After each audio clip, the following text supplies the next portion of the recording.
सभी भक्तों का आपके श्री रामनवमी महोत्सव में हार्दिक स्वागत है। सियावर रामचंद्र की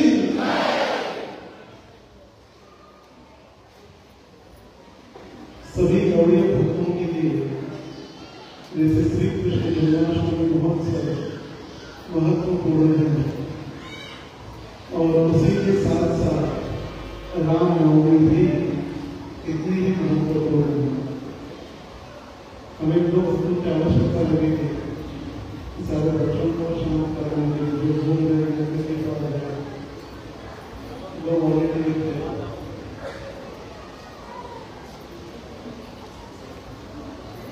जैसे ब्रह्मा जी द्रौपदी संहिता में स्तुति करते हैं रामादिमूर्ति शुक्लानि यमेन तिष्ठन् नानावतारमकरो भुवनेषु किन्तु कृष्ण स्वयं समभवत् परमा पुराणियो गोविन्दमादि पुरुषं तमहं भजामि।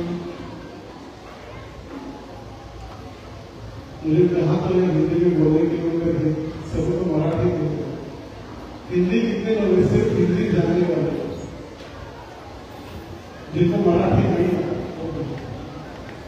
जना मराठी आपको नहीं आता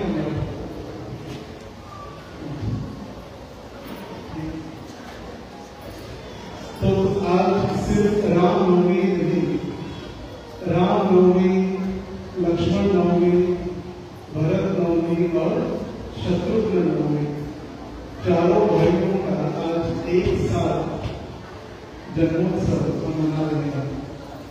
इसलिए रामचंद्र प्रभु प्राकट्य भी है, लक्ष्मण जी का भी आज प्राकट्य दिवस है, भरत जी का भी है और शत्रुघ्न जी का भी है।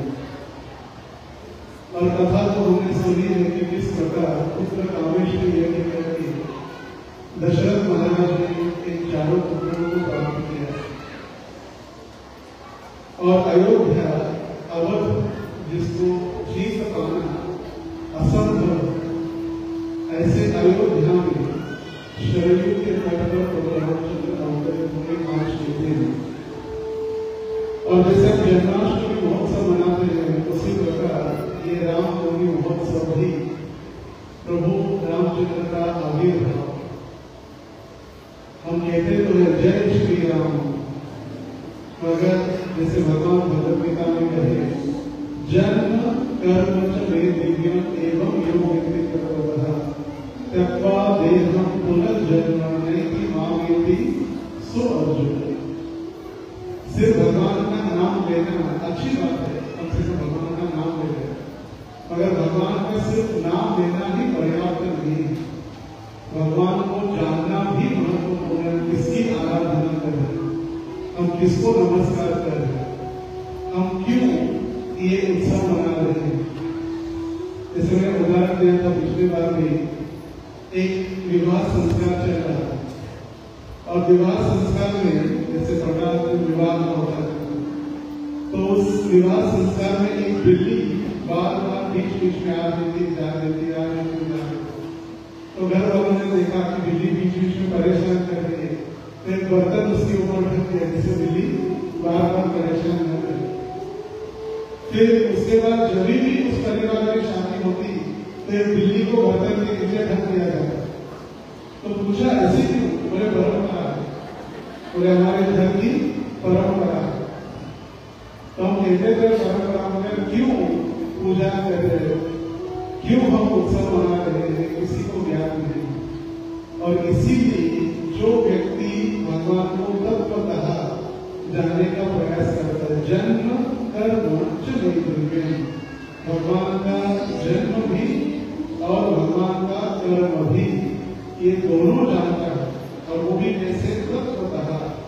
और वो फिर भगवान के धाम वापस जा सकता है।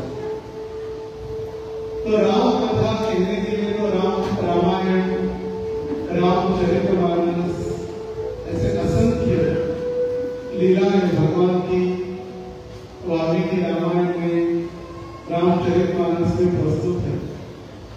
मगर आज हम प्रभु रामचंद्र के कुछ विशिष्ट गुणों के विषय में चर्चा करेंगे। राम जन्म, राम कथा तो चलती रहती है, रोज हर सब सुनते हैं, राम जन्म हुआ, कृष्ण जन्म हुआ। सबसे पहले वसुदेव के हृदय में भगवान प्रकट हुए थे। वसुदेव के हृदय से देवकी के गर्भ में, देवकी के हृदय में, देवकी के गर्भ में फिर भगवान प्रकट हुए। तो उसी प्रकार ये भगवान प्रभु रामचंद्र भी अवतरित हुए त्रेता युग में। और अवतार लेकर भगवान राम जी ने दशानन रावण का वध किया। जो रावण काम वासना का प्रतीक, और हमारे सबके हृदय में रावण बैठा हुआ है, काम वासना। और इसीलिए कहा गया है किलिंग रावण हृदय, हमारे अंदर जो रावण है उसको मारने के लिए प्रभु रामचंद्र को हमारे हृदय में आमंत्रित, या प्रभु रामचंद्र को हमारे हृदय में प्रकट करना बहुत महत्वपूर्ण है। अभी 12 बजे भगवान प्रकट हो जाएंगे। अलग अलग मंदिरों में पालना होता है, पालना गोविंद गया, गोपाल गया, थोड़ी कृष्ण गया, थोड़ी राम गया, पालना हो गया, प्रसाद दिया, हाथ धोए चले गए, बस हो गया पालना। भगवान प्रकट हुए, मगर उनको हमें बुलाया हमारे हृदय में, हमारे जीवन में उनको हमने बुलाया। तो भगवान के कुछ विशिष्ट गुण, ऐसे अनंत गुणों की खान भगवान, और भगवान की अनंत शक्ति, अपराध शक्ति, विविधैव श्रूयते स्वाभाविक ज्ञान बलत क्रियाच न तस्य कालयं करणं च विद्यते। भगवान जब अवतरित होते हैं तो असंख्य शक्तियों के द्वारा भगवान की लीलाएं चलती रहती। भगवान को स्वयं कोई कार्य करने की आवश्यकता नहीं पड़ती। अगर हम काम नहीं करेंगे तो कोई खिलाने वाला नहीं है। माँ बाप भी कितना प्रेम करने वाले हैं। 25 साल का लड़का अपने घर में बैठे बैठे काम धंधा कुछ कर, और गलती से वो कहे कि मुझे शादी करनी है, अरे बेटा तेरा पेट भरो, फिर दूसरे का भी पेट भरो, मेरे काम धंधा कर। मगर भगवान को कुछ करने की आवश्यकता नहीं। भगवान आते हैं भक्तों को आनंद देने के लिए। ये सारा असुरों का वध करना, वनवास, ये तो सारा सेकेंडरी है। सबसे मुख्य कारण है अपने भक्तों को आनंद देना। और अपने भक्तों को आनंद देने के लिए ही भगवान हर युग में अलग अलग रूपों में अवतरित होते हैं। कभी फिर मत्स्यावतार के रूप में, कभी नरसिंह देव के रूप में, कभी बलराम जी के रूप में, तो कभी वराह रूप में, और कभी राम रूप में। तो प्रभु रामचंद्र जब अवतरित हुए तो उनके असंख्य अलग अलग गुणों में से हम मुख्य 16 गुणों के ऊपर आज चर्चा करेंगे। इसमें 16 हम कहते हैं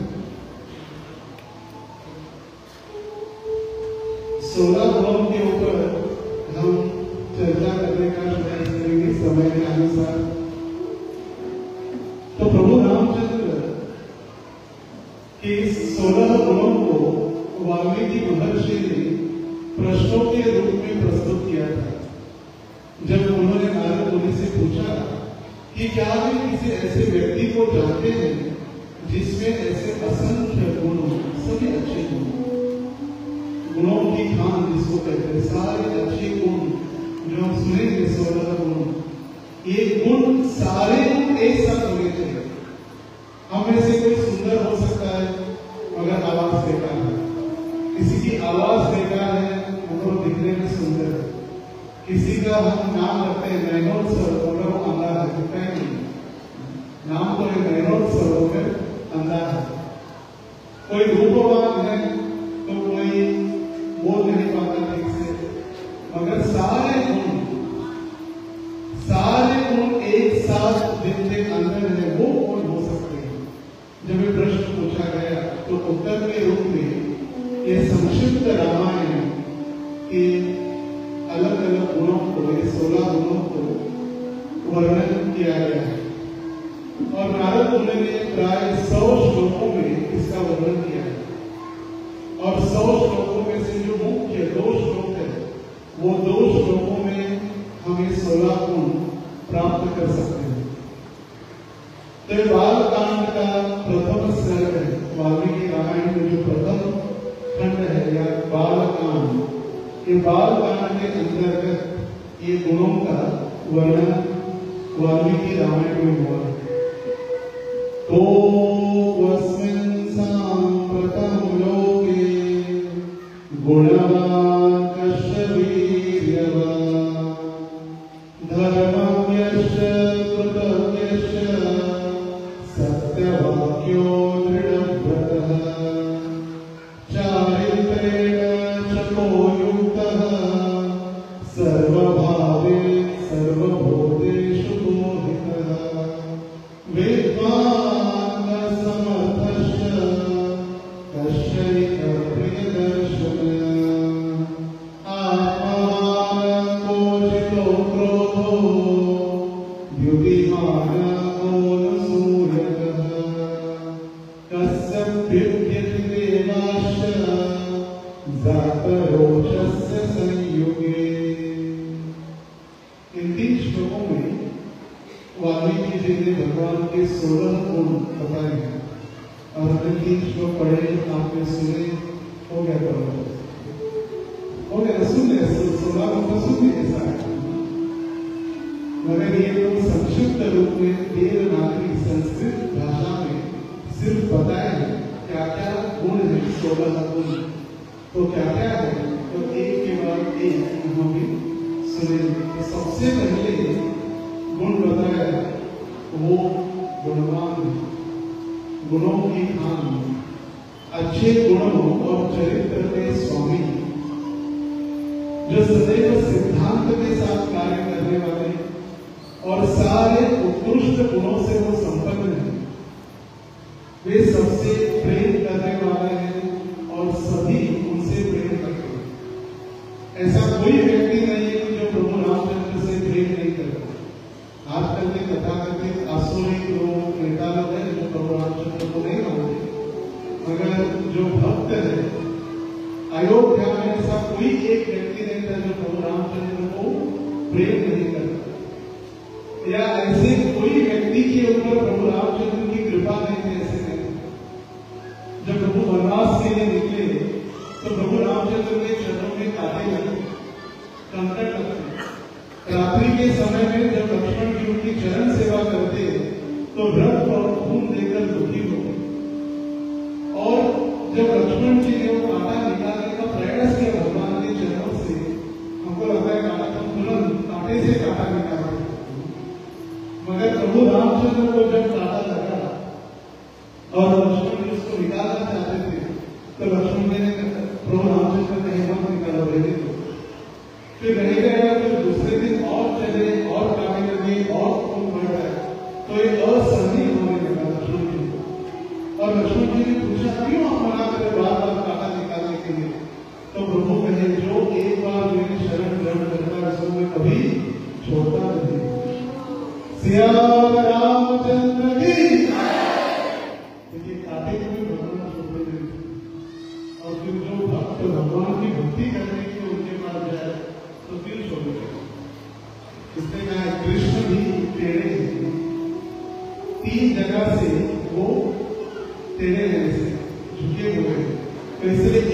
बाद यदि कृष्ण किसी को पकड़ लेते तो नहीं छोड़ते नहीं आसानी से, यह भगवान के द्वारा छूट नहीं सकते। तो भक्तों की रक्षा और असुरों का वध करने के लिए सदैव हर युग युग में भगवान अवतरित होते हैं। तो त्रेता युग का एक अवतार है और प्रभु रामचंद्र एक सर्वसाधारण मनुष्य की भूमिका निभा रहे हैं। एक साधारण मनुष्य, हम जैसे मनुष्य है, ऐसे ही पत्नी छोड़कर चली गई, इससे भगवान भी दुखी हो गए क्योंकि साधारण भूमिका निभा रहे हैं। जैसे गुणवान भक्तों के रक्षण करने हेतु ताड़का, सुबाहु, मारीच, खरदूषण और अंत में रावण का उद्धार। दशानन रावण की हम देख रहे थे कि कौन है हिरण्यकशिपु या रावण की वंश जो जय बोलने वाले रावण असुरी प्रवृत्ति के लोग। आज भी ऐसे कई सारे लोग हैं जो रावण को श्रेष्ठ पुरुष मानते हैं। जब हम उज्जैन अवंतीपुर उज्जैन शांतिवन मुनि के आश्रम में भगवान श्री कृष्ण बलराम सुदामा पढ़ाई के लिए अध्ययन कर रहे थे और उस गुरुकुल में जब हम दर्शन के लिए गए तो वहां पर ग्रंथ वितरण हो रहा था। अलग अलग ग्रंथ थे जिसमें पद्म पुराण, स्कंद पुराण, अलग अलग उपनिषद और उसमें थी रावण संहिता। रावण की संहिता, तो रावण संहिता में लेने वाले लोग उनको लगता है रावण श्रेष्ठ है, रावण पूर्ण ज्ञानी ब्राह्मण, तो अंततोगत्वा रावण का उद्धार। और देखिए हर रिश्ते में प्रभु रामचंद्र का आचरण, पिता के वचन के लिए वनवास, माताओं के प्रति सम्मान, गुरुओं की सेवा, भाइयों के प्रति प्रेम और सीता जी के लिए एक आदर्श निष्ठा या आदर्श पति की भूमिका निभाई। राजा बनकर कभी भी उन्होंने अपने निजी जीवन के लिए प्राथमिकता नहीं दी कि मैं राजा हूं, मैं और मेरा परिवार बस। अभी सीता की पवित्रता के ऊपर उनको 100% विश्वास था, मगर धोबी ने कुछ गलत कहा, इसलिए उन्होंने सीता को भी छोड़ दिया। सिर्फ अपने लिए, जैसे धोबी जगह में चल रहा है, अपना काम अपना भाड़ में जाया जाता है, जनता को कुछ लेना देना। नेता इस शब्द का भी अर्थ है प्रजा के कष्ट को अपने आंखों से देखने वाला नेता। नेता के शब्द बनता है नेत्र से, नेत्र फिर नेता। अपने आंखों से कष्टों को देखकर उस प्रजा की रक्षा करने वाला होता है नेता। और आज का नेता मौका मिलेंगे 5 साल में एक बार, वोटिंग जब होता है तभी मिलते हैं, नमस्कार, और फिर भूल जाओ, आशीर्वाद देने आए। जब मत चाहिए, वोटिंग चाहिए, तो फिर हमें याद, फिर भूल जाओ। मगर प्रभु रामचंद्र ने कभी भी अपने निजी हित के लिए कोई कार्य नहीं, सिर्फ सारे संसार के लिए, अपनी प्रजा के लिए और अपने भक्तों के लिए। ये हो गया पहला गुण, गुणवान। दूसरा धर्मम किया या रिलीजियस, धार्मिक सिद्धांतों का कठोरता से पालन करने वाले। अब देखिए श्री राम के जीवन में विपरीत परिस्थितियों में भी उन्होंने धर्म को अपना जीवन बनाए रखा। उन्हें ये समझा मैं सबसे बड़ा हूं, मुझे राजगद्दी स्वीकारने का अधिकार है, राजा बनूंगा तो मैं ही बनूंगा, मेरे अलावा अयोध्या का कोई राजा नहीं बन सकता। उन्हें जैसे मां की इच्छा, पिता की इच्छा को तैयार हो। और जब जिसे मैं शास्त्रकार में बता रहा था कि देवी देवता नारायण के पास गए और देवताओं ने जब भगवान नारायण को प्रार्थना की, हे भगवान आप अवतरित हो गए और रावण के आतंक से हमें मुक्त करा दीजिए, तो भगवान कहे मैं तो अवतरित होने के लिए तैयार हूं, मगर आपको भी मेरी सहायता कर रही है। तो देवी देवता ने कहा हम भी सहायता करने के लिए तैयार है, भगवान बताइए क्या सहायता करें। और उस समय भगवान ने कहा कि आप वानर बन जाओ, आप सभी वानर बन जाएंगे। सेवा भगवान के लिए देवी देवता भी वानर बन गए। हमको यदि कोई कहेगा वानर है जामन है तो कितना गुस्सा है। सर्वोपाधि विनिर्मुक्तम, सारी उपाधियों से, सारे तथाकथित धर्मों से त्याग करके भगवान के सबसे श्रेष्ठ कार्य या सबसे श्रेष्ठ भगवान की भक्ति ये चलती है। और जब भगवान श्री कृष्ण ने अपनी लीलाएं जो चलती रहती भगवान की अलग अलग लीलाएं अपने धाम में, तो नारायण के पास माता लक्ष्मी ने कहा प्रभु मेरी इच्छा है वैकुंठ जगत में। तो लक्ष्मी को पूछा नारायण बोले क्या इच्छा बताइए। बोले मेरी इच्छा है एकांत में आपकी सेवा करनी। बोले एकांत में क्या करेंगे, चरण स्पर्श चरण दबाना आप ही करें। बोले आपको यही कोई कॉम्पिटिशन करने वाला आपके साथ में यही नहीं, एकांत चल ही रहा है। बोले भगवान आप कह रहे हैं एकांत है, मेरे ऊपर देखिए कितने अनंत शेष के जो फ्रूट्स है, मुख है, फल है, अनंत शेष के फल, अनंत फल है और अनंत आंखें जो देख रही है मुझे, मैं सेवा ठीक से कर रही हूँ कि नहीं कर रही, इसीलिए मुझे एकांत चाहिए। भगवान ने कहा आपकी ये इच्छा पूरी कर दी। और ये इच्छा पूरी करने के लिए प्रभु रामचंद्र ने 14 साल का वनवास स्वीकार किया एकांत। ये कई दशरथ महाराज का वरदान है तो सेकेंडरी। माता लक्ष्मी की इच्छा थी कि एकांत में हमें सेवा करनी है। और जब सीता के साथ प्रभु रामचंद्र का विवाह हुआ और दोनों अयोध्या पहुंचे, अयोध्या में तो भगवान के इतने सारे भक्त, इतने सारे भगवान के पार्षद, अयोध्या के वासी हर रोज भगवान के दर्शन के लिए उनसे मिलने के लिए आते हैं। तो एक दिन सीता माता को याद देना पड़ा, भगवान क्या हो हम एकांत सेवा प्राप्त करने के लिए आए थे, यहाँ तो और अधिक भक्ता है। तो फिर भगवान को लीला रचानी पड़ेगी वनवास। और फिर वनवास में एकांत में सीता माता ने प्रभु रामचंद्र की सेवा की। फिर ये भी इच्छा पूर्ण की तो भगवान धर्मत से होकर जिन्होंने वचन जो दिया था वो घेरेंगे। वहां पंखा लगा रहे तो नीचे बैठे, माताएं अपने बच्चों का थोड़ा ध्यान रखिए, इलेक्ट्रिक कनेक्शन वगैरह नीचे बैठे सब उतरा करें और दो भक्त की सेवा करके ना चले गए हो। इलेक्ट्रिक कनेक्शन बहुत खतरनाक है और अपने बच्चों को ध्यान रखिए। फिर कुछ भी गलत हुआ तो फिर भगवान को दोषित है, ऐसा क्यों हुआ? जब अच्छा होता है तो उसका क्रेडिट हम देने के लिए तैयार है। तो इसीलिए अपने बच्चों का थोड़ा ध्यान रखें। अग्नि स्पेशली ध्यान जगह पर अग्नि, गाड़ी, वायु, पानी, इनसे हमेशा ध्यान रखने का प्रयास करें जो छोटे बच्चे हैं।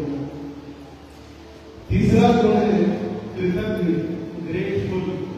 एक है कृतज्ञ और दूसरा है कृतज्ञ। दोनों शब्द प्राय समान में सुने, कृतज्ञ और कृतज्ञ।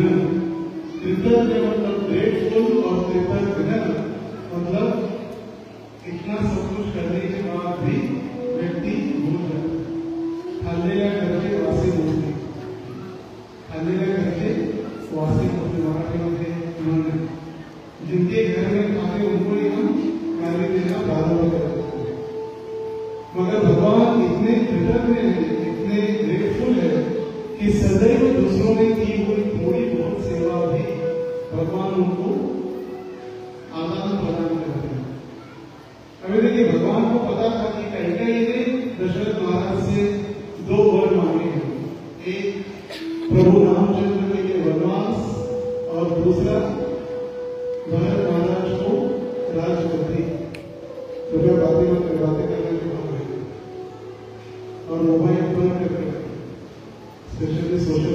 फोटो ध्यान से सुनिए कि आप बाहर जाकर अपनी बातें वगैरह पूरा कर सकते।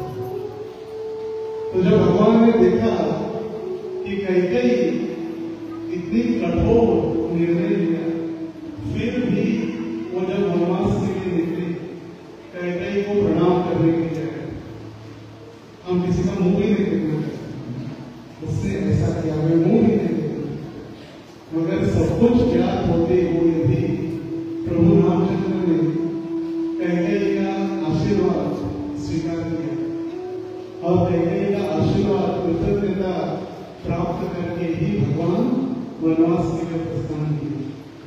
जब वनवास में उन्होंने देखा निषाद राजदूत, उन्होंने थोड़ी बहुत भगवान की सहायता की, तो भगवान ने उनको गले लगाकर उनकी सहायता की। गले लगा, देखिए हम किसको गले लगाते हैं, भगवान हमें गले लगाए तो फिर क्या होगा। इतना तो कन्नड़ा स्वामी जब प्राण तन से निकले, गोविंद नाम लेके तब प्राण तन से निकले। साक्षात गोविंद राम है और हमें मृत्यु आएगा नहीं, डरेगा इतनी जल्दी तो आने वाला नहीं। अगर भगवान आए तो फिर क्या, तो भगवान की थोड़ी दूर राजा ने सेवा की, निषाद राज, उसको भगवान अभिनंदन की। जब हनुमान जी द्वारा सीता माता की खोज और लंका के दहन के विषय में जब सुना, प्रभु रामचंद्र अत्यंत भाव विभोर होकर भगवान के आंखों से अश्रु आने, हनुमान जी की सेवा की। अब यहाँ पर देखिए, पशु योनि में सेवा कर हनुमान जी, गरुड़ जी, मगर भगवान उनकी सेवा के लिए भी सराहना कर रहे हैं, उनके लिए भी आनंदित होकर, भाव विभोर होकर। और ये एक गुण है भगवान का, ग्रेटफुल। जो भी थोड़ी बहुत भगवान सेवा करते हैं उनको भगवान कभी नहीं भूलते। एक भक्त थे, वो इस्कॉन छोड़कर जाना चाहते, जहां भी जाओ ये भक्त, ये कष्ट और ये वैष्णव लीला सब कुछ छोड़कर जाना, बस अब यहाँ नहीं रहो। चला गया बस स्टैंड पर नगर से कीर्तन चला, वहां से परेशान होकर एयरपोर्ट गया, एयरपोर्ट के ऊपर बुक डिस्ट्रीब्यूशन हो रहा था, रेलवे स्टेशन पर गया, वहां पर भी कई सारे भक्त ट्रेन से जा रहे थे, स्टेशन पर उतर के कीर्तन कर रहे थे। फिर भगवान को छोड़ने गए, पुनः वापस मंदिर आए। तो भगवान कभी भी थोड़ी बहुत भी सेवा करते उससे कृतज्ञ बन जाते। भगवान अहम भक्त पराधीन, भक्तों के अधीन हो जाता है। चौथा गुण है भगवान का सत्य वाक्य, मतलब सदैव सत्य बोलने वाले, ट्रूथफुल, सदैव सत्य के मार्ग पर चलने वाले, वाणी से उन सिद्धांतों पर उन्होंने जीवन व्यतीत किया। और इतने सत्य वाक्य थे कि उन्होंने कहा कि राम उनका सबसे अधिक प्रेम यदि था तो लक्ष्मण की प्रति, साथ ही साथ अपने शिक्षक, ऋषि, मुनि, इन सभी के प्रति प्रेम। और फिर तीन भाई शत्रुघ्न और लक्ष्मण और भरत, और उनमें से भी अधिक प्रेम लक्ष्मण के प्रति, सबसे अधिक प्रिय यदि उनके कोई थे तो फिर लक्ष्मण के प्रति। इतना प्रेम था लक्ष्मण के प्रति भगवान का, क्योंकि उन्होंने कहा था भगवान ने कि मैं आपसे बहुत प्रेम करता हूँ। इस संसार में तो होता है आई लव यू फॉरएवर। मैं कुछ दिनों के लिए दूसरा कोई मिलते नया मिलते ही पुराना छूट जाता है, मगर भगवान ने एक बार कहा लक्ष्मण को कि मैं आपसे बहुत स्नेह करता हूँ, प्रेम। और भगवान के लक्ष्मण इतने प्राण प्रिय थे, राम जी लक्ष्मण जी के बिना कभी भोजन ही नहीं करते, इतना प्रेम। सत्य वाक्य बोल दिया, प्रेम करना होंगे, प्रेम अंतिम सांस तक वो निभा देता है। कुछ सालों के लिए, कुछ महीनों के लिए नहीं, अंतिम सांस तक। तो कहा गया है इसी बात का लक्ष्मणो लक्ष्मी संपन्नो बहि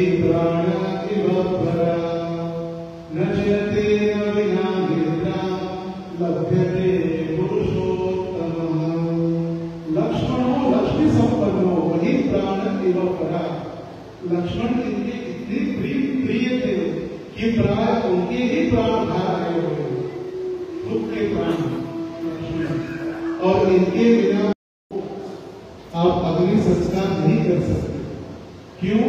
क्योंकि दशरथ महाराज ने अंतिम इच्छा व्यक्त की थी कि मैं मरने के बाद भरत मेरा अंतिम संस्कार नहीं करेगा।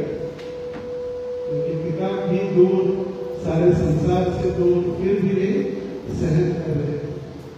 ऐसे दृढ़ भरत, राम, लक्ष्मण तो बुलाने के बाद भरत महाराज आइए आइए आइए। 14 वर्ष पादुका रख के ही उन्होंने पादुका की सेवा की। पादुका सिंहासन पर रखते, कोई भी दान देने की इनकम ले लेते, मगर कोई पूछने आता बिल पास करने के लिए बोलते मुझे रामचंद्र से पूछना पड़ेगा, तो फिर कोई बिल देना ही नहीं है। बस 5वां गुण है चरित्रेण चको युक्तः प्रामाणिकता या ईमानदारी, इंटीग्रिटी। उच्च नैतिक चरित्र, प्रामाणिकता को स्वीकार करने वाले, नैतिक मूल्यों के साथ मिश्रित और महान व्यक्तिगत आचरण करने के लिए उनको महापुरुष माना गया है। वनवास, और बोल नहीं सकते मैं क्यों जाऊं वनवास, ऐसे थोड़ी ना होगा, मैं बड़ा हूं मुझे राज्य चाहिए। फिर भी नाथ आज्ञा सिर धरो प्रभु पाए शीस नवाई चले वो बन जाए। अपने पिता की एक आज्ञा पालन करने के लिए शीस नवाई, अपना शीश नीचे झुककर तुरंत वो चल पड़े कहां? वनवास के लिए। और वहां पर भी उन्होंने सारे जीवों के प्रति अपने प्रामाणिकता का ही दर्शन करवाया। जब बाली ने सुग्रीव की पत्नी का अपहरण कर लिया तो उनको वापस रख दिया प्रामाणिकता से। जब सीता की अग्नि परीक्षा के लिए कहा गया, अग्नि परीक्षा होने के बाद भी उस धोबी ने संदेह व्यक्त किया, इसलिए उन्होंने सीता माता को भी छोड़ दिया विश्वामित्र जी के आश्रम में। कितनी प्रामाणिक, हमको लोग कितना भी कहे हम सुधरेंगे नहीं। प्रहलाद महाराज कहते थे कि जिन लोगों ने निश्चय कर लिया है किसी के उपदेश से, किसी के मार्गदर्शन से, किसी के कहने से हम सुधरने वाले नहीं, हम कुछ भी करें। पुनः पुनः शर बनाना, पुनः पुनः खा के चबा के उसको थूक के वही खाना, उसको कहा गया पुनः पुनः शर बनाना। भगवान ने देखी कितनी प्रामाणिकता, एक शब्द के लिए पूरी अपनी जान, अपना पूरे प्राण न्यौछावर करने के लिए प्रभु रामचंद्र तैयार थे। जब विभीषण के पास गए तो विभीषण की शरण उन्होंने ग्रहण की। विभीषण जैसे कहता था प्रभु स्वीकार करते, प्रामाणिकता उन्होंने विश्वास रखा था विभीषण के ऊपर। शरणागत बचई जो प्रभु त्यागी, नर असनीच मोहे विश्वास है। विभीषण जैसे असुर प्रवृत्ति के लोगों के प्रति भी भगवान सच्चे दिल से कार्य कर रहे थे। इसकी व्याख्या की गई है, सबके मना करने पर भी श्री राम ने विभीषण को स्वीकार किया, क्योंकि उन्होंने पहले सिद्धांत रखा था कि जो भी मेरे शरण में आएगा उसकी वे रक्षा करेंगे। जैसे कांटों का हमने उदाहरण दिया, कांटे या पत्थर को भी वो पैर से निकालना नहीं चाहते, क्यों? उन्होंने शरण की, भगवान के चरणों की शरण। 7वां गुण है सर्वभूतेषु मोहितः, कंपैशनेट या दयालु। भगवान इतने दयालु है कि सिर्फ अपने परिवार के सदस्य या सीता या लक्ष्मण के प्रति ने सबसे पहले जटायु कौन था? पक्षी। एक पक्षी के लिए प्रभु रामचंद्र रुके उनका पूरा ख्याल रखा। और जब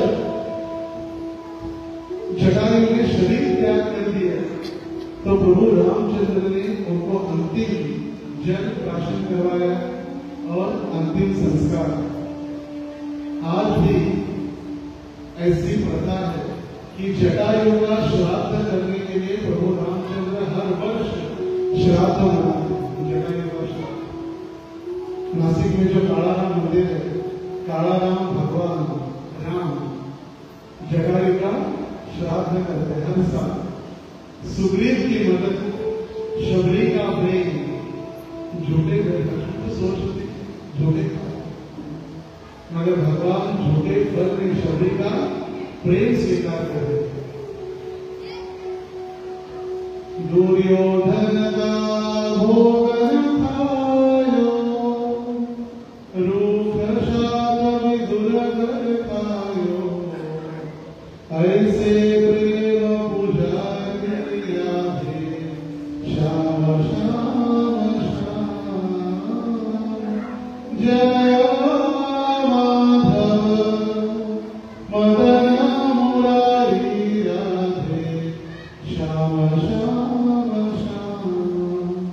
दुर्योधन का भोग न खाए।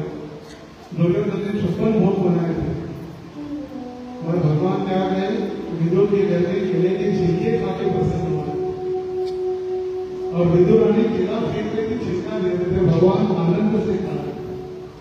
और जब विदुर आए उन्होंने कहा पागल पत्नी चल जाएंगे, केला फेंक रहे छिलके केला रहे।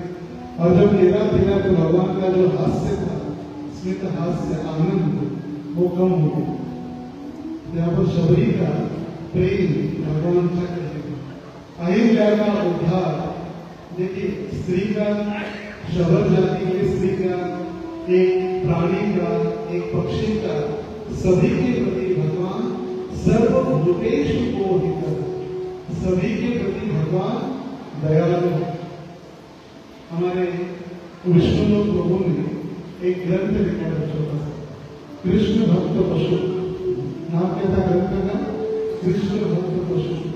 और उसमें जितने भी शास्त्रों में अलग अलग पशु है, वो पशु भगवान के साथ कैसे उनका आदान प्रदान होना।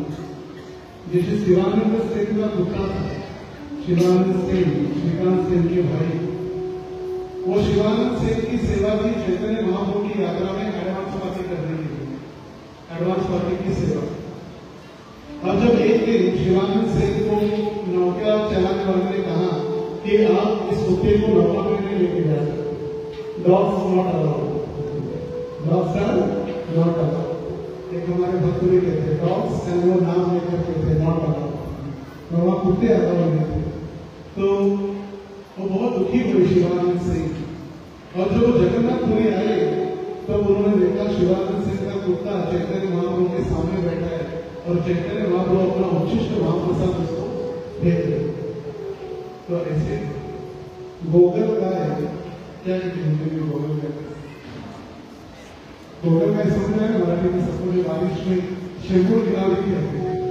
तो गोगल गाय भी भगवान के भक्त, जैसे अलग अलग भक्तों की श्रृंखला उन्होंने लिखी। कृष्ण भक्त पशु, सारे पशु भी भगवान के भक्त हो सकते हैं। 8वां गुण है वीर्यवान करेजियस, साहसी। अभी देखिए भगवान का साहस या भगवान की शक्ति या भगवान का वीर कितना रह सकता है। जब वीरता और भगवान की शक्ति का प्रदर्शन करने के लिए अभी हम चलते कहां पर? विदेह राज जनकपुर, जनक महाराज के राजभवन।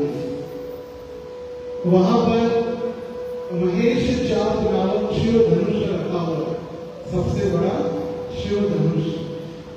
अभी इतना शक्तिशाली है तो सुनते हैं अरे शक्तिशाली बहुत बड़ा था, बहुत बड़ा, और कितना बड़ा? उसको उठाने के लिए 8000 शक्तिशाली बॉडी बिल्डर रखते थे। कितने? 8000 एक साथ। और वो उठाकर 2 पैर चल सकते थे, 2 स्टेप्स ओनली, 2 पैर, 2 बहुत आगे जाते तो नीचे रखना पड़ता, इतना हेवी। और वो शिवचाप धनुष सीता माता 5 साल की आयु में उसको उठाकर खेलती थी। कितनी? 5 साल की सीता और 8000 पैलवान। और जब खून निकालने के लिए जाती थी सीता, तो सीता की सखिया सही क्या कहती, अरे सीते पुष्प तो ऊपर उनको निकालना कठिन हो रहा है, वो पिताजी के पास धनुष्य में लेकर आती थी और धनुष्य लेकर आती थी और वो पेड़ की टहनियों को नीचे खींचकर फूल निकालते थे और जाकर वापस रख देते थे। और जब ये सैनिकों ने देखा तो प्राग उनको तो हार्ट अटैक आया, देख कर क्या हो गया। और जब जनक महाराज को बताया तो जनक महाराज को विश्वास नहीं हुआ कि 5 साल की सीता इतना बड़ा भयंकर शिवचाप धनुष उठा सकती है।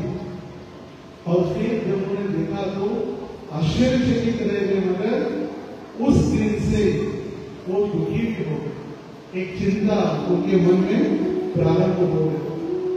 अभी इसके साथ विवाह कौन करे? इतनी शक्तिशाली है, गलती से किसी को उठा लिया या अभिनंदन करते करते दबा लिया या गला भी पकड़ लिया तो बेचारा राम नाम सत्य। तो ऐसे व्यक्ति की, ऐसे सीता के साथ कौन ऐसा व्यक्ति है जो विवाह कर सके? ये सदैव को चिंता रहती है। मगर विश्वामित्र के द्वारा जब प्रभु रामचंद्र और लक्ष्मण जी आए थे जनकपुर और उसी धनुष्य के ऊपर प्रत्यंचा लगाने के लिए कहा, तो प्रभु रामचंद्र ने प्रत्यंचा ऐसी चढ़ाई कि धनुष्य टूट गया और सारा ब्रह्मांड उसकी आवाज सुन रहा था। पूरा ब्रह्मांड जैसे भूकंप हो जाते जैसे भूकंप हो गए। और सिर्फ 2 लोग, एक प्रभु रामचंद्र और सीता माता डरे थे, बाकी सारे डरे हुए थे क्या हुआ। और फिर उस समय सीता माता का जो स्वयंवर होने वाला था, अभी वरमाला पहनानी थी। प्रभु रामचंद्र कहे, अरे मुझे तो एक ही पता था प्रत्यंचा लगाना, गेट 1 बाय 1 गेट 1 फ्री, मुझे पता नहीं था कि एक के साथ एक फ्री भी है। इसके लिए तो मुझे अभी मेरे माता पिता का आशीर्वाद लेना हो। माता पिता भी आए और निश्चित हुआ विवाह का दिन। प्रभु रामचंद्र और सीता वरमाला पहनाने के लिए, अभी देखिए सीता माता का आयु क्या थी, कौन बता सकता? सिर्फ 6 वर्ष और प्रभु रामचंद्र 12 वर्ष। 12 वर्ष की आयु में उनका विवाह हुआ। अभी 12 वर्ष के प्रभु रामचंद्र और 6 वर्ष की सीता छोटी सी माला पहनाने के लिए जा रहे। प्रभु झुकने का नाम नहीं ले रहे, क्षत्रिय सूर्यवंश झुकेंगे नहीं, तो फिर झुकेंगे तो फिर माला कैसे पहनेंगे? तो फिर लक्ष्मण जी आए। लक्ष्मण जी ने देखा कि माता सीता को बहुत कष्ट हो रहा है और लक्ष्मण जी आए और प्रभु रामचंद्र के चरण स्पर्श किए। चरण स्पर्श करते आशीर्वाद देने के लिए प्रभु रामचंद्र झुके और सीता माता ने वरमाला पहनी।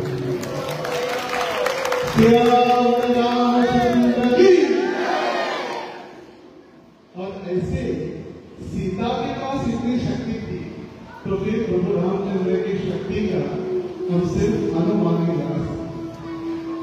जिस धनुष्य को उठाने के लिए 8000 शक्तिशाली बाहुबली रखते थे, बाहुबली मतलब नाम नहीं, जिसके बाहु में बल, तो ऐसे लोग और सीता माता सिर्फ 5 और प्रभु रामचंद्र की शक्ति।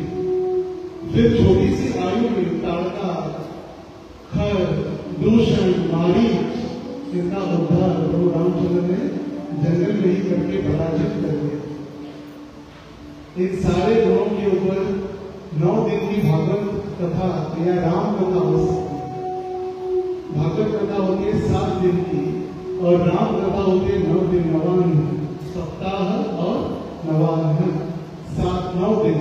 और हमारे पास कुछ ही मिनट बाकी है, तो इसलिए हम थोड़ा स्पीड या गति से आगे बढ़ने का प्रयास करें। तो 9वां गुण है भगवान का विद्वान। भगवान पंडित या नॉलेज है, वो सब कुछ जानने वाले, अभिज्ञ स्वराट। उनको धर्म, तत्व ज्ञान, आत्मा, जीव, ब्रह्मा सब कुछ वो जानते हैं। राज्य कैसे चलाना भी यदि सीखना है तो किसके पास? प्रभु रामचंद्र के पास। आजकल के नेताओं को राम राज्य चाहिए मगर राम नहीं चाहिए, राम नहीं चाहिए, राम राज्य चाहिए। राम राज्य चाहिए तो उसके लिए राम को भी स्थापित करना अनिवार्य है। तो प्रभु रामचंद्र इतने प्रेम और इतने ज्ञान के साथ अपनी विद्वता का प्रदर्शन कर प्रभु रामचंद्र ने भरत महाराज को बताया कि आप जाओ, पिता के आदेश पालन करने के लिए राजधर्म, नियति का पालन और भगवान की इच्छा का गूढ़ ज्ञान भरत महाराज को प्रचार किया। हमको प्रचार करना पड़ता है, राज्य वापस करो। यहाँ पर प्रचार करना पड़ता है, भाई राज्य चाहिए नहीं, तुम ही संभालो, राज्य तुम संभालो, इसके लिए प्रचार करना पड़ता है। और वाल्मीकि रामायण में कहा गया भगवान रामचंद्र सर्वशास्त्रास्त्र तत्वज्ञ स्मृतिमान प्रतिभाव है, सभी शास्त्रों के ज्ञाता प्रभु रामचंद्र। 10वां गुण है समर्थ। स्वामी समर्थ है, समर्थ मतलब कॉन्फिडेंट। मैं तो लोग सोचते प्रभु रामचंद्र स्वामी समर्थ, स्वामी समर्थ भगवान के भक्त है, साधु है, मगर भगवान कभी नहीं बन सकते, भक्त कभी भगवान नहीं बन सकता। याद रखिए सभी, कोई भी साधारण व्यक्ति कितना भी बड़ा वो भक्त हो, वो भगवान कभी नहीं बन सकता। भगवान भगवान है, भगवान थे और वही भगवान रहेंगे। भगवान बनने के लिए कोई 2 महीने जिम जाकर रोज 2 महीना में भी जिम जाऊंगा, क्या करने के लिए? भगवान बनने के लिए। 2 महीने जिम जाने से कोई भगवान नहीं बनता, या कोई थोड़े शक्ति प्रदर्शन करने से कोई भगवान नहीं बनता। मगर हमारे संसार में क्या है, जहां नमस्कार वहां, जहां चमत्कार वहां नमस्कार, सबको लगता है भगवान। फिर ऐसे तथाकथित भगवान कुछ गलत कार्य करते तो लोग फिर धर्म के नाम पर लांछन लगा देते हैं। इसलिए भगवान के नाम, भगवान के रूप, भगवान की गुण, भगवान की लीला, ये समझना बहुत महत्वपूर्ण है। यदि आपको कोई कहता है कि मैं भगवान हूं, तो उनको हरे कृष्ण मंदिर लेकर आएगा, उनसे परीक्षा हो सकती है, उनको पूछा जा सकता है कि भाई आप भगवान है, अच्छी बात है, माला में स्वागत है आपका, आइए। भगवान कृष्ण ने 6 दिन की आयु में घुटना का वध किया, या कालकूट जहर पी लिया। आप भी थोड़ा जहर ले लो, चूहे मारने का या बिल्ली मारने का जहर थोड़ा पी के दिखाओ। 7 साल में भगवान ने गोवर्धन पर्वत उठाया, आप भी थोड़ा कुछ पर्वत वगैरह उठा के दिखाओ। भगवान कोई नहीं बन सकता। श्रील प्रभुपाद जी के भी समय में एक शिष्या को प्रभुपाद जी ने कहा, एक युवती शिष्या को, कि कृष्ण गिरिधारी भगवान का क्या करो, चित्र बनाओ, पेंटिंग करो। तो फिर वो गिरिधारी भगवान का पेंटिंग उन्होंने बनाया, एकदम बॉडी बिल्डर जैसे, एकदम वगैरह जैसे जिम में बॉडी बिल्डर शो, वैसे चित्र बनाया। प्रभुपाद जी देखकर हंसने लगे। तो ऐसा कि प्रभुपाद जी गोवर्धन उठाए तो शक्ति चाहिए, तो प्रभुपाद जी कहे इनको जिम जाने की कोई आवश्यकता नहीं। 6 दिन की आयु में जब उन्होंने घुटना का उद्धार किया, या 125 की आयु में जब वो देह त्याग की, तब भगवत धाम में उनकी शक्ति समाधि रहती है। वे ऐसे समर्थ थे कि वनवास में दुखी न होकर सारी वानर सेना को उन्होंने सेवा में लगाया। कभी वृंदावन कौन गए आप में से? वृंदावन धाम कौन गए? और कौन चश्मा पहनकर गए? चश्मे वाला कौन है? 4 आते हैं जिसको चश्मा, और किसका बंदर ने चश्मा छीन लिया? बहुत सारे चश्मा बताया जाता है, चश्मे वाले चश्मा निकाले क्योंकि बंदर छीन लेते हैं। और ये बंदर में बहुत बुद्धिमान है, उनको फ्रूटी चाहिए। पहले तो बिस्किट से मान जाते थे, अभी वो भी थोड़े एडवांस हो गए, प्रगतिशील हो गए, एडवांस। तो सिर्फ फ्रूटी देने से ही वो अपना चश्मा वापस ले। तो ऐसे बंदरों को भी भगवान ने सेवा में लगे, तो कितने सामर्थ्य। सेतु बनाने के लिए जब भगवान 3 दिन रुके, समुद्र को प्रार्थना की, मगर समुद्र ने मार्ग नहीं दिया। जब भगवान क्रोधित हो गए तो तुरंत समुद्र देव आकर खड़े हो गए। तो ये है भगवान की शक्ति या सामर्थ्य। 11वां गुण, एक प्रिय दर्शन। ऐसा दर्शन है भगवान का जो सभी को आनंद या सुख प्रदान करने वाला है। आनंद वर्धन प्रेम निकेतन, सभी का आनंद बढ़ाने वाला, इसलिए आनंद वर्धन वर्धित करने वाला वो भगवान है। हम यहाँ उनके दास हैं, हमें नाम दिए गए ये सारे हम उनके दास हैं। तो हम समझ में हम भी खुश नहीं हैं, या हम श्याम सुंदर, तो श्याम सुंदर है, मगर उसके बाद का जो महत्वपूर्ण शब्द है दास। दास दास अनुदास, जो इतने सुखकारक और आकर्षक मनोभावना, सभी को मन के आकर्षित करने वाला। जब सबसे पहले शूर्पणखा ने देखा भगवान का सौंदर्य, रावण ने नहीं देखा था सीता को, सबसे पहले किसने देखा था? शूर्पणखा ने रामचंद्र का सौंदर्य देखा था। और वो सौंदर्य, वो रूप, वो लावण्य, वो देखकर आकर्षित हो गई शूर्पणखा। और जब भगवान नहीं मिले तो फिर उसने काम करना चालू कर दिया। ध्याय तो विषयम पुलिसा, अगर इच्छा पूर्ण नहीं हुई तो क्रोध के कारण वो चली गई। और कहीं वो सीता, वो सिर्फ आपके लिए है। रावण वो किसी राम के लिए हो सकते हो, किसके लिए है? आपके लिए। शूर्पणखा आकर्षित हो गए। जब प्रभु जनकपुर में पहुंच गए, वहां पर सारे लोग प्राय मूर्छित होकर गिर जाते, चक्कर आके गिर जाते भगवान की सुंदरता देख के। अरे इतनी भी सुंदर कैसे हो सकती है?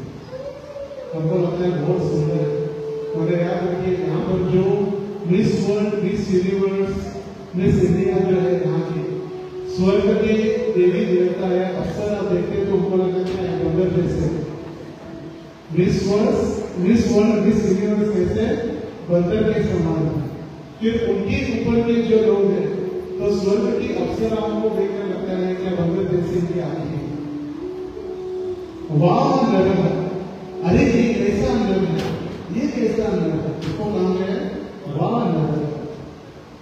किम नर, ये कैसा नर हो सकता है? किम नर, क्या शब्द है?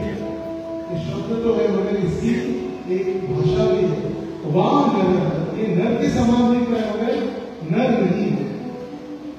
ये भगवान का प्रिय आकर्षित, सकर्षति इति कृष्ण, सभी को आकर्षित करने वाले। नंबर 12, आत्मवान, सेल्फ कंट्रोल या स्वनियंत्रित। हमें दूसरों के नियंत्रण में रखा जाता है। ये करो, ये मत करो, ये क्यों किया, ये नहीं करना चाहिए। मगर भगवान को कोई नियंत्रण में रखने की आवश्यकता नहीं है। आत्मा अवश्य हो, भगवान अपने ही आत्मा में रममान करने वाले और स्वयं इच्छा से वो नियंत्रण सेवा स्वीकार कर रहे। राजकुमार होते हुए भी स्व इच्छा से उन्होंने वनवास प्राप्त किया। स्व इच्छा, उनकी इच्छा नहीं होगी तो नहीं होने वाला। स्व इच्छा से वनवास, स्व इच्छा से मृगशाला, जो हिरण की खाल होता था, हिरण की खाल उन्होंने पहले कंद फूल खाते उन्होंने पूरा अपना वनवास व्यतीत किया। और इतने आत्मावान है, जैसे मैंने कहा कैकेयी के द्वारा वनवास प्राप्त हुआ, फिर भी वनवास जाते समय उन्होंने सबसे पहले कैकेयी का आशीर्वाद दिया। आत्मवान, इतनी तपस्या, बहुत बड़ी तपस्या है। अपनी गलती न होते हुए भी किसी से क्षमा याचना करना या गलती को स्वीकारना, गलती नहीं की है फिर भी गलती को स्वीकारना, ये सबसे बड़ा गुण है आत्मभाव। जब कोई व्यक्ति किसी को क्षमा कर देता है तो फिर वो तो दयावान बनता ही है और वो उस जन्म मृत्यु के चक्र से या पाप कृत्य से वो बच जाता है। और जिसको लगता है देखो मैंने छुपाया, मैं श्रेष्ठ हूँ, उसके ऊपर से प्रकृति कार्य करने लगती है। ये प्रकृति उसको दंड देती, भले ही वैष्णव दंड न दे, मगर प्रकृति का उसको दंड देती ही। इसलिए मैं समझेंगे कि कितना भी पाप कर लिया, वैष्णव को दया करे, प्रभु जी सॉरी सॉरी कहो, सब कुछ हो गया, सॉरी सॉरी सॉरी। उसके लिए निसर्ग, ये नियति उसको दंड देने के लिए तैयार है। 13वां गुण, जितक क्रोधो, क्रोध को जीतने वाले या क्रोध और भावनाओं पर नियंत्रण रखने वाले, कॉन्करर ऑफ एंगर। आपने शब्द लिखा होता अंग्रेजी का, क्या स्पेलिंग है एंगर का? ANGER, anger. और डेंजर का स्पेलिंग क्या है? DANGER। एंगर और डेंजर सिर्फ डी एक अक्षर से दूर। इससे जैसे एंगर आता है तो समझ लेना चाहिए कि हम डेंजर में फंसने वाले हैं। खतरा, खतरा 24 बोर्ड का खतरा, डेंजर, ध्यान रखिए। तो जैसे ही क्रोध आता है, इसका मतलब हम खतरे में गिरने वाले हैं। मगर प्रभु रामचंद्र ने उसके ऊपर भी नियंत्रण प्राप्त कर लिया। तो सबसे पहले 3 दिन बैठे थे समुद्र के तट पर। जब हम आज 108 नाम पढ़ रहे थे, 108 जब नाम पढ़ रहे थे प्रभु रामचंद्र के, उसमें नाम आता है भगवान ने शिवलिंग प्रतिष्ठाता, भगवान ने प्रभु रामचंद्र ने शिवलिंग की स्थापना की। यहाँ पे रामेश्वर धनुष कोड़ी में जब भगवान पहुंचे तो 3 दिन प्रभु रामचंद्र बैठे रहे, प्रार्थना करते रहे। मगर जब 3 दिन नहीं आए तो फिर समुद्र को दंड देने के लिए प्रभु क्रोधित हुए। मगर जैसे ही उसने क्षमा याचना की, प्रभु शांत हो गए। डेंजर में कौन सा लगे उपयोग किया जाता है लिखने के लिए? लाल। और एंगर आती है, आंखें कैसी हो जाती है? लाल। एंगर डेंजर, खतरा। इसीलिए क्रोध को नियंत्रण करना बहुत महत्वपूर्ण है। जब शूर्पणखा ने लक्ष्मण द्वारा अपमानित हुई, रावण को युद्ध के लिए उकसाया, फिर भी भगवान ने व्यक्तिगत शूर्पणखा के ऊपर कोई क्रोध नहीं किया। शूर्पणखा का नाक और कान किसने काटा? लक्ष्मण। भगवान शांत। और जब हम शांत रहते तो सामने वाले का गुस्सा और बढ़ने लगता है। अरे इतना बोला, इससे कुछ फर्क नहीं पड़ता, तो और क्रोध बढ़ने लगता, और क्रोध बढ़ने लगता। तो उससे अच्छा हम शांत रहे। जब राम को वनवास का समाचार मिला तब प्रभु रामचंद्र ना कैकेयी के ऊपर क्रोधित हुए, ना दशरथ महाराज के ऊपर। शांत रहकर वो अपने आप सर झुकाकर वनवास के लिए प्रस्थान किया। जितक क्रोधो। 14वां गुण, द्युतिमान, दीप्तिमान या रेडियंट, उज्ज्वल, चमक से आकर्षित करने वाले। जब प्रभु रामचंद्र सीता के साथ स्वयंवर करने के लिए पहुंचे तो जैसे जब मध्य स्थान पर गए वो बाण उठाने के लिए, ऐसे प्रतीत हो रहा था करोड़ों सूर्य का प्रकाश, सूर्य का इफल्जेंस निकल, कोटि सूर्य समप्रभा। सूर्य एक है तो इतना प्रकाश है, और अभी थोड़े थोड़े और प्रकाश बढ़ाएंगे तो फिर थोड़ा सा प्रकाश एक, ऐसे कोटि सूर्य प्रभा एक स्थान पर, ऐसे भगवान की आकर्षित मंत्रमुग्ध कराने वाले। जब लंका में युद्ध के समय में प्रभु रामचंद्र रथ के ऊपर आरूढ़ थे धनुष लेकर, तो दंड भगवान ने धनुष धारण किया था। वो देखकर देवता भी आश्चर्यचकित हो रहे थे भगवान की सुंदरता। ऐसे भगवान लगे कोदंड राम सुंदर है कि नहीं? जो हर रोज दर्शन करते उनको मुझे कितनी सुंदर है, हर रोज अपनी सुंदरता बढ़ाते रहते। वैसे ही कोदंड राम हमारा सौभाग्य की पूरा साल हम उनका दर्शन, उनकी सेवा कर सकते हैं। 15वां गुण, अनसूयतः, नॉन एनवियस, ईर्ष्या न करने वाले, ईर्ष्या और जलन से मुक्त। भगवान कभी भी किसी से ईर्ष्या नहीं करते। ईर्ष्या मतलब जलसी। हम दुखी है ये दुख नहीं है, सामने वाला सुखी है तो दुख है। हमारे पास 2 व्हीलर है इसका दुख नहीं, पड़ोसी ने 4 व्हीलर लिया इसलिए हमें दुख है। इसको कहा गया है ईर्ष्या। उसको कैसे अच्छी नहीं, इतना पुराना बोले उसको कैसे गाली मिल सकती है, उसको कैसे मिल सकता है, वो ईर्ष्या। ईर्ष्या के कारण मगर प्रभु रामचंद्र थोड़ा भी ईर्ष्या नहीं थी। भरत जब श्री राम को मिलने चित्रकूट आए तो लक्ष्मण थोड़े उग्र हो गए। बलराम जी थोड़ा गुस्सा, थोड़ा क्रोध थे, मगर प्रभु रामचंद्र एकदम शांत, ईर्ष्या रहित, समदर्शी, स्नेहपूर्ण भाव से ही वे भरत महाराज के साथ बात कर रहे थे। रावण और लंका की वैभवता दोनों श्री राम को ईर्ष्या नहीं थी, बल्कि विभीषण रावण का भाई था, पर राम ने युद्ध के बाद लंका का उनको ही राजा बना दिया। ऐसे भी घोषित किया आज से लंका भी ले, लंका के ऊपर भी अपना अंकुश नहीं बताया, भले ही असुर था उसको ही राजा बना दिया। अनसूय थोड़ी भी ईर्ष्या, कोई दृष्टि हम सोचते हैं उसका भाई, पिछले बार इसने गुलाब जामुन नहीं थे इसका ही भाई था, इसको 2 तो 1 तो 2 तो छुपा के रखो। ये भाई भाई तो चोर चोर मौसे भाई गौबल से काम करते थे, सारे चोर एकत्रित आते तो फिर वे भाई बन जाते। हीरा चोर गया, हीरा चोर, चोर तो चोर है। हीरा मतलब लकड़ी और हीरा मतलब डायमंड, मंगा आ गया, नक्षत्र आया। हीरा चोर गया, हीरा चोर, चोर तो चोर।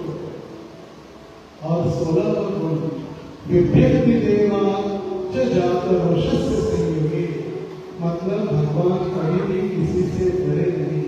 लीडर कभी हॉरर मूवी देखी है मध्य रात्रि के समय पर 12 बजे तक, और 12 बजे लाइट चली जाए अचानक और फिर दरवाजा और फिर बुद्धि भूखने लगे जोर जोर से, तो फिर आसमान से और कहां से पानी आने लगेगा, फिर डर के मारे डर, सबको डर। क्या कौन ऐसा करते हैं जो ले सकता है डर, मुझे किसी का डर नहीं, सभी को डर है। और इसीलिए हमारे पास डॉक्टर से बैंक है, हम बूढ़े होने का डर है, इसीलिए कॉस्मेटिक इंडस्ट्री है, मेकअप का सामान है। हमें छोटी सी वीडियो क्लिप देख रहे थे, मुझे याद आया विवाह के दिन इतना मेकअप किया गया, इतना मेकअप किया गया कि एकदम विश्व सुंदर दिख रहे थे। और जब दूसरे दिन स्नान करके घर वालों को नाश्ता परोस रहे हैं तो जो लोग से चिल्ला रहे लोग उसको देख कर वो गाने लग रहे हैं क्योंकि सारा मेकअप धुल गया। तो डर है, इसीलिए डर है, इसीलिए खिड़की, ये लॉकर्स, बैंक, शक्ति का प्रदर्शन, सभी को, प्राणियों को डर है, सभी पक्षियों को डर है, सांप को डर है, सभी को डर है। और भगवान ने उनके डर के अनुसार उनका रक्षण करने के लिए उनको शक्ति भी प्रदान की। मगर भगवान इतने निडर थे, यहाँ तक कि देवताओं का भी भय वो नहीं डरते थे किसी से। इंद्र ने उनको युद्ध के लिए ललकारा, तभी भी भगवान आनंद के साथ तैयार।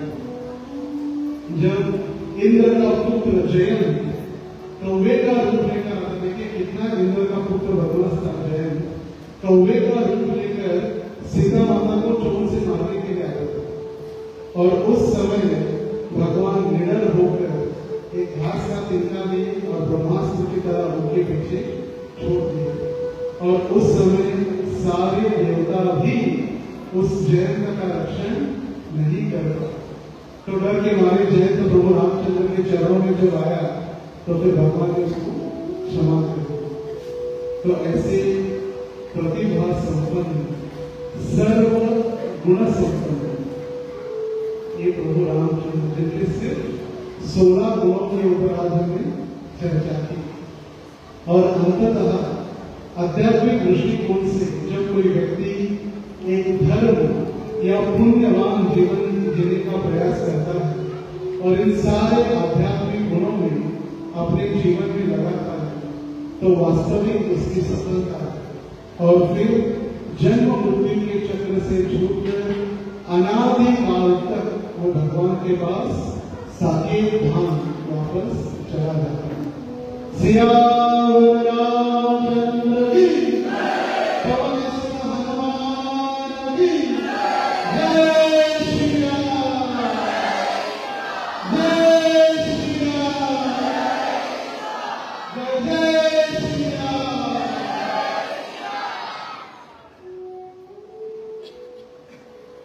तो बहुत बहुत धन्यवाद सभी का। इतनी बड़ी संख्या में मैं पूछ रहा था प्रभु को, प्रभु इतनी व्यवस्था करके हॉल भरेगा कि नहीं?